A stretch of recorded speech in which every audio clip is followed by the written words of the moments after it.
Corona بیماری نے ایک اور احساس انسان کے وجود میں جگا دیا۔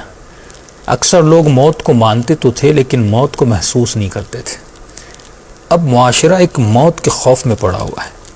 جب آپ کرونا کا نام سنتے ہیں تو سب سے پہلے جو خوف آتا ہے کہیں یہ بیماری مجھے لگ نہ جائے اور کہیں میں مر نہ جاؤں۔ اور ایک طرف امام فرماتے کہ مومن کبھی موت سے ڈرتا نہیں ہے۔ یہ موت کا جو خوف ہے نا، جب انسان کی معرفت بڑھ جاتی ہے تو پھر انسان احتیاط تو اپنی جگہ ہے لیکن موت سے نہیں ڈرتا۔ کہتا ہے جب آئے جیسے آئے، اگر اللہ اس پہ راضی تو میں اس پہ راضی ہو جاؤں گا۔ لیکن یہ موت کا خوف کیسے ختم ہو کہ لا خوف علیہم ولا هم یحزنون۔ خدا مومنوں کی نشانی یہ بتاتا ہے، نہ ان کے وجود میں کوئی خوف ہوتا ہے، نہ کوئی حزن ہوتا ہے، غم ہوتا ہے۔ ایک طرف موت کا خوف، دوسری طرف آپ نے معاشرے میں دیکھا ہوگا کہ مال ہے، دولت ہے، پیسہ ہے، سب کچھ ہے، گھر ہے، لیکن اس بندے کے دل میں اطمینان نہیں ہے، ایک غم کی صورت ہے۔ آج دنیا میڈیٹیشن کے پیچھے کیوں ہے؟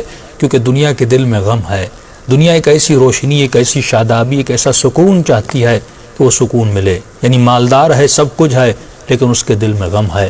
اور ایک طرف آپ ایک فقیر کو دیکھتے ہیں، ایک ولی خدا کو دیکھتے ہیں جو کسی چھوٹے سے کمرے میں کسی چھوٹی سی جگہ پر سویا ہوتا ہے، لیکن اس کے چہرے پہ عجیب سے اطمینان ہوتا ہے۔ دوسری مثال جو میں نے خود دیکھی اکثر اپنے جاننے والوں میں، کہ جب انسان بڑھاپے کی طرف جاتا ہے، میں نے بہت سارے لوگوں کو دیکھا جب وہ 50 ایئرس کے تھے ان کے وجود میں خوشی تھی، لیکن جیسے یہ 50 سے 60 کی طرف گئے، 60 سے 70 کی طرف گئے، اب جب میں ان سے ملنے گیا ان کی آنکھوں میں غم تھا، ان کے چہرے پر اداسی تھی، تو میں سوچ رہا تھا یہ کیسی اداسی ہے، اور مجھے واضح نظر بھی آ رہا تھا کیونکہ یہ جان چکے ہیں کہ یہ موت کے قریب جا رہے ہیں، اب یہ مرنے والے ہیں، اب اس گھر سے نکالے جائیں گے، اب ان بچوں سے جدا ہوں گے۔ تو یہ جو غم ہے انسان کے وجود میں موت کا، جب وہ بڑھاپے کی طرف جاتا ہے، جب وہ کسی بیماری کا نام سنتا ہے۔ دوسری طرف میں نے دیکھا کہ ہمارے علماء، ہمارے بزرگ علماء، ہمارے مراجع، آیت اللہ بہجت جیسے، امام راحل جیسے، جب وہ بڑھاپے کی طرف جاتے تھے، جب وہ 60 70 کو کراس کرتے تھے، تو میں نے ان کے چہرے پہ نہ غم دیکھا نہ اداسی دیکھی، بلکہ جیسے جیسے بوڑھے ہوتے جاتے تھے، ایج بڑھتی جاتی تھی، 75 کو کراس کرتے تھے، 80 کے قریب آتے تھے، ان کے چہرے پہ اور شادابی آتی تھی، ان کے چہرے پہ اور رونق آتی تھی۔ میں نے کہا یہ رونق کیسی ہے؟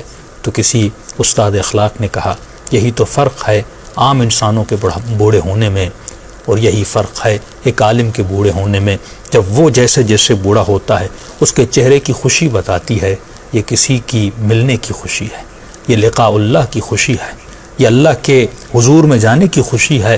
وہ جان چکے ہیں کہ موت آنے والی ہے، اور جیسے اس دار فانی سے روح پرواز کرے گی تو یقیناً ان کو پتہ ہے کہ صرف ہم نہیں جا رہے، اس دنیا سے حسین ابن علی بھی گئے، اس دنیا سے علی ابن ابی طالب بھی گئے، اس دنیا سے رسول کریم بھی گئے، انبیاء اور اولیاء بھی گئے، اور آج ہم ان کو یہاں نہیں دیکھ پا رہے، لیکن مرنے کے بعد جس دنیا میں وہ ہیں، جس دار میں وہ ہیں، جس مقام پہ وہ ہیں، ہمیں وہیں پہ منتقل کیا جائے گا اور نیکوں کو نیکوں کے ساتھ ملایا جائے گا۔ تو یہ ان کے دیدار کی خوشی ہے، یہ ملاقات الہی کی خوشی ہے جو ان کے چہروں پہ رونما ہو رہی ہے۔ تو کیا کیا جائے کہ یہ معرفت نہ حزن ہو نہ غم ہو، یہ کہاں سے ملے گی؟ تو مختصر آپ کی خدمت میں عرض کروں عزیزان محترم، یہ قرآن سے ملے گی۔ ہر مومن، ہر مسلم، ایون میں ان کے لیے بھی کہہ رہا ہوں جو طالب علم ہیں، بہت کم ایسے علماء بھی ہوں گے جنہوں نے زندگی میں کمپلیٹ ایک مرتبہ قرآن کی کوئی نہ کوئی تفسیر پڑھی ہو۔ تو پہلا پروجیکٹ جو انشاءاللہ اس مہینے میں ان کے کلپس بھی ہم انشاءاللہ ریکارڈ کروائیں گے، وہ تفسیر قرآن کا ہے۔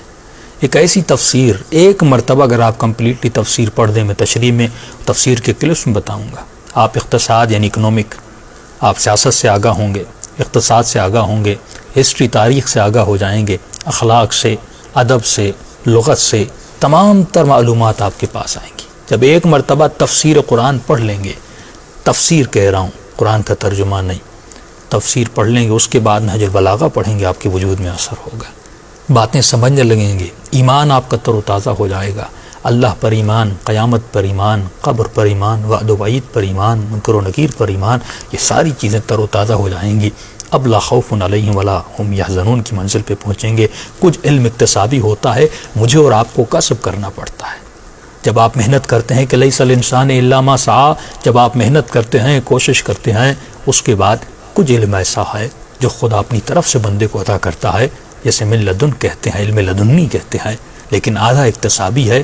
بندہ کچھ محنت تو کرے، کچھ کوشش تو کرے، اپنے ہاتھ میں دانہ لے، زمین میں ہل تو چلائے، اس کو نرم تو کرے، پھر اس میں دانہ ڈالے، پھر اس کی محنت ہے، پھر پروردگار عالم کی برکت ہے، اس دانے کو پودا بناتا ہے۔